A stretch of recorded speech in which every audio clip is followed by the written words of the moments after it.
Hi ನಮಸ್ಕಾರ ಎಲ್ರಿಗೂ. ಇದು ಶುಕ್ರವಾರ ಬೆಳಿಗ್ಗೆ. 3 ದಿನದಿಂದ ವಿಪರೀತ ಚಳಿ ಇದೆ. ಅದಕ್ಕೋಸ್ಕರ 5 ಗಂಟೆಗೆ ಎದ್ದೇಳ್ತಾ ಇಲ್ಲ, 6 ಗಂಟೆಗೆ ಎದ್ದಿದ್ದೀನಿ ಇವತ್ತು. 6 ಗಂಟೆಗೆ ಎದ್ಬಿಟ್ಟು ಹೊರಗಡೆ ನೀರೆಲ್ಲ ಹಿಡ್ಕೊಂಡು ಹೊರಗಡೆ ಕೆಲಸ ಎಲ್ಲ ಮುಗಿಸಿ ಈಗ ಅಡುಗೆ ಮಾಡೋಣ ಅಂತ ಹೇಳ್ಬಿಟ್ಟು ಒಳಗಡೆ ಬಂದೆ. ಇವತ್ತು ತರಕಾರಿ ಸಾಂಬಾರು, ರಾಗಿ ಮುದ್ದೆ ಮಾಡೋಣ ಅಂತ ಹೇಳ್ಬಿಟ್ಟು ತರಕಾರಿ ಸಾಂಬಾರು ಆಗಲೇ ಮಾಡಿದೆ. ಈಗ ರಾಗಿ ಮುದ್ದೆ ಮಾಡ್ತಾ ಇದ್ದೀನಿ. ನಾವು ರಾಗಿ ಮುದ್ದೆಗೆ ಅಕ್ಕಿ ಹಾಕಿ ಮಾಡ್ತೀವಿ, ಹಂಗೆ ಹಿಟ್ಟೆಲ್ಲ ಹಾಕ್ಬಿಟ್ಟು ಬರೀ ಹಿಟ್ಟಲ್ಲೇ ಮಾಡ್ತಾರಲ್ಲ ಆ ಥರ ಮಾಡಲ್ಲ. ನಮ್ಮ ಕಡೆ 90% ಜನ ಇದೇ ಥರನೇ ಮಾಡೋದು, ಅಕ್ಕಿ ಹಾಕ್ಬಿಟ್ಟು ಮುದ್ದೆ ಮಾಡ್ತೀವಿ.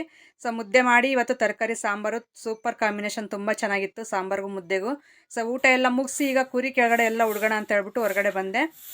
ಈ ಕಡೆದೆಲ್ಲ ಮಣ್ಣು ಇನ್ನೂ ಕೂತಿಲ್ಲ ಚೆನ್ನಾಗಿ, ಹಂಗಾಗಿ ಸ್ವಲ್ಪ ಧೂಳೆಲ್ಲ ಎದ್ದಾಳ್ತಾ ಇತ್ತು. ಸ್ವಲ್ಪ ನೀರೆಲ್ಲ ಚಿಮ್ಕಿಸ್ಬಿಟ್ಟು ಈಗ ಹುಡುಕ್ತಾ ಇದ್ದೀನಿ. ಇದೆಲ್ಲ ಎತ್ತಾಕಿ ಮತ್ತೆ ಸಂಜೆ ನಮ್ಮ ಮನೆ ಪಕ್ಕ ಹೇಳಿದ್ನಲ್ಲ ಆಗ್ಲೇ, ಇದು ಕಡಲೆಬಳ್ಳಿ ಹೊಡ್ಕೊಂಡು ಬಂದಿದ್ದಾರೆ ನಮ್ಮ ಅಪ್ಪನ ಫ್ರೆಂಡ್ ಅವರು ಅಂತ. ಅಲ್ಲಿಂದ ಸ್ವಲ್ಪ ಕಡಲೆಕಾಯಿ ತಂದು ಈಗ ಎಲ್ಲ ಉರಿತಾ ಇದ್ದೀವಿ, ಹುರಿದು ತಿನ್ನೋಣ ಅಂತ ಹೇಳ್ಬಿಟ್ಟು. ಇದಕ್ಕೆ ಉಪ್ಪು ಮತ್ತು ಹಸಿಮೆಣಸಿನ್ಕಾಯಿ ನಮ್ಮ ಮನೆಯವ್ರು ತಗೊಂಡು ಕಾಂಬಿನೇಷನ್ ಆಗಿ ತಿಂತಾವ್ರೆ. ಇದಾಗಿತ್ತು ಇವತ್ತಿನ ವಿಡಿಯೋ. ಸಿಗೋಣ.